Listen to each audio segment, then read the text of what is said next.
एक समय की बात है। एक गांव में एक परिवार रहता था। इस परिवार में दो सास और दो बहुएं थी। सास बहू के बीच अनेक विवाद और मतभेद होते थे। पहली सास बड़ी अदालती और स्वाभिमानी थी। वह हमेशा अपनी इच्छाओं को पूरा करने की कोशिश करती थी और बहुओं पर अपना अधिकार जमाने का प्रयास करती थी। वह खुद को परिवार की मुखिया मानती थी और इसका उपयोग अपनी अधिकारवादी और दबावपूर्ण सोच के लिए करती थी। दूसरी सास आदर्शवादी, समझदार और धैर्यशील थी। वह समझती थी कि परिवार में सबका सम्मान करना और सभी को एक साथ मिलकर काम करना आवश्यक है। वह अपनी बहुओं के साथ मिलकर उनकी मान्यताओं और सुझावों का सम्मान करती थी। पहली बहू शांतिपूर्वक अपनी सास के साथ काम करने का प्रयास करती थी, परंतु सास उसे अधिकार और आदेशों की भूमिका देना चाहती थी।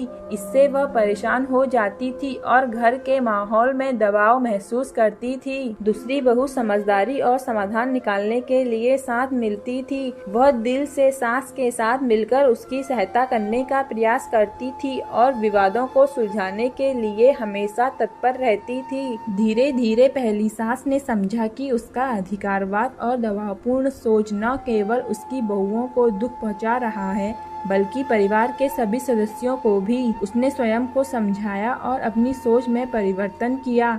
इस बीच दूसरी सास और बहू ने प्रेम और सम्मान के आदान प्रदान के माध्यम से समझौते करना सीखा। वे एक दूसरे की मान्यताओं को समझते और सम्मान करते थे और परिवार में शांति और खुशहाली का माहौल बनाने में सफल रहते थे। इस कहानी से हमें यह संदेश मिलता है कि सास बहू के बीच सहयोग, समझदारी, सम्मान और प्रेम की भावना होनी चाहिए। यह संघर्षपूर्ण संबंध अगर समझौते और आपसी समझदारी के माध्यम से सुलझाए जाए तो परिवार में सद्भाव, खुशहाली और समृद्धि की अनुभूति हो सकती है। दोस्तों, अगर आपको मेरी कहानी पसंद आए तो प्लीज लाइक एंड सब्सक्राइब करें।